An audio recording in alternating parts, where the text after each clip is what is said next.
Norm Brecky, and he comes to us from Portland, Oregon. That's what I was saying. Who came the farthest? I don't know if that's further than some of the rest of them, but that's a long ways away, and I know it is because I used to live in Portland, Oregon when I was a little toddler, and I rode a train from Portland, Oregon to Red Cloud, Nebraska. So anyway, it's a long ways up there. Welcome, Norm, to the stage. He told me he lived in the Blue House in Oregon, and Ann and I do know where that house is. I think we live in it. So, no carport. So maybe it's the one on the other block. Knife buried in the dirt. Well, my mother, I wanted to talk about my mom. She was a special woman. Now, not like a June Cleaver special, kind of mom. She was somebody who liked disruption.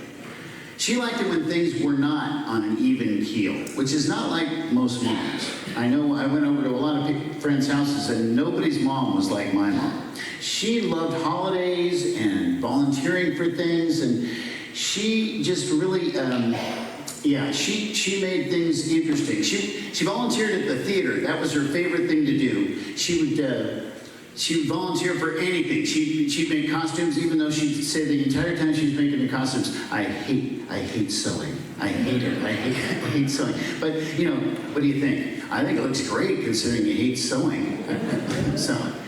And she would stay at the theater until pretty late, so breakfast was not her thing.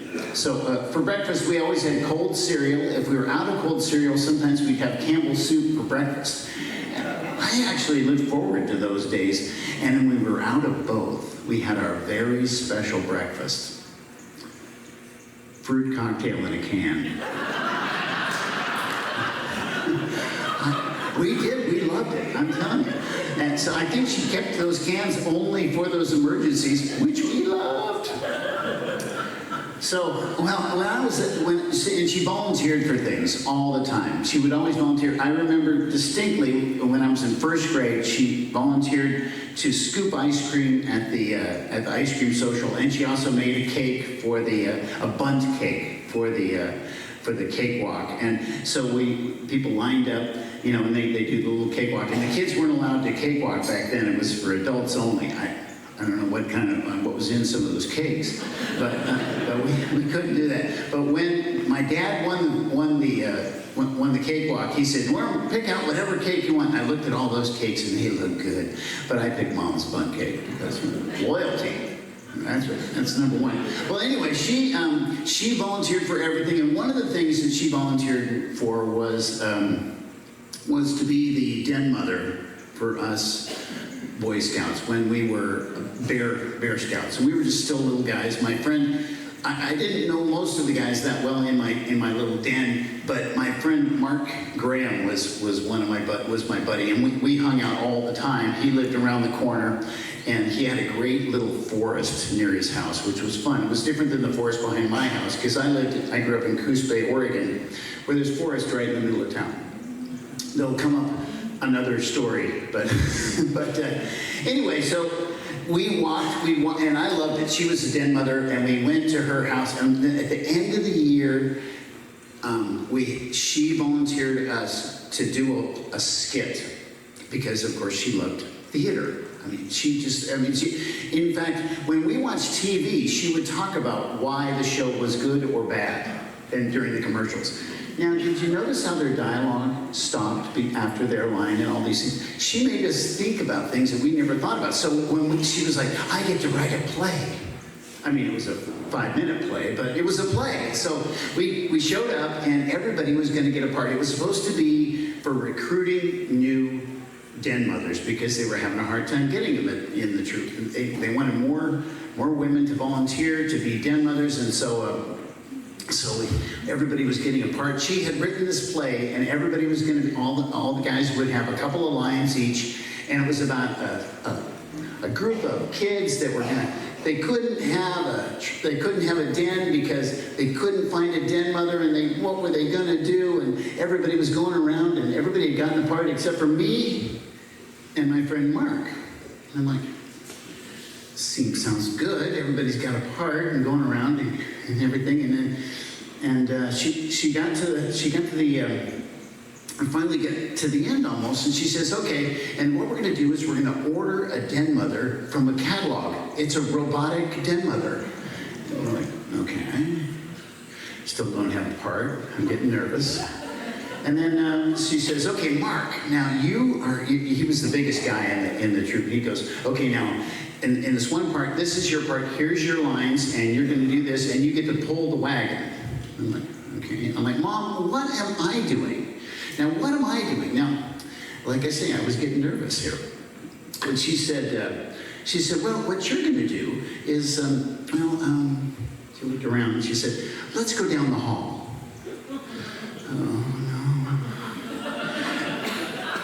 no. So we go down the hall, and then we go into Mom and Dad's bedroom. Now, I was really nervous. I'd only been in there twice, ever. I didn't want to see in that bedroom. So I go in, and I'm like, yeah, Mom, so what am I supposed to do? She goes, okay. She turns around, and she goes to the drawer. She pulls open the drawer, and she turns around, she goes, okay, put this on. It's a red wig that she had. And I'm like, no. Now, I was kind of used to this kind of thing because every Halloween she would insist, Norm, you should dress up like a girl. It'll be hilarious. And I'm like, Mom, I want to be, Frankenstein or Dracula or the Wolfman. That was my favorite. She's like, oh, the girl would be so much more fun. But then now was her chance. So she goes, no, put it on. It'll be really funny. It'll be so funny. Everybody will laugh. I go, well, I really don't want to do it. Everybody's going to be there. All the guys, well, also, it's going to be at the den meeting. The whole cafeteria is going to be full of people. I don't want to be dressed up like a... Well, you're just going to have the wig on. It'll be fine. It'll be really funny. I said, oh. She's like, if your buddies don't think it's funny, you won't have to do it. And I had faith in my friends. And so I said, okay. So I put it on. She had the way of the wagon there. She put the box over me, and then she went down the hall. She got my friend Mark, and he pulled the wagon out. Or they did the whole play, and then he pulled the wagon out, and then he said, hey, everybody, our new den mother's here. And then he pulled that box off, and the kids were like, they were laughing like crazy. And so, of course, then I waited, and Mom had told me, wait until they're done laughing. So I waited. Then I stood up. Then I said my lines, and they laughed again. So she was right. So the night of the performance, we get on stage and everything, and I'm off stage the whole time. I don't have to be on. Everybody's doing their lines and everything. And Mark goes, oh, wait, the door. And he goes, and he leaves, and he comes back, and he wheels me on. And he goes, look, it's our new den mother. And he pulls it off, and the cafeteria exploded. I was not supposed to move, but I couldn't believe it. Everybody was laughing. And at first, I felt a little nervous, and then I felt, oh, this feels pretty good. And then they kept laughing, and I waited. And finally everybody got calmed down, and I robotically got up, and I said, I'm a den mother doll, a den mother doll, doll, doll, doll.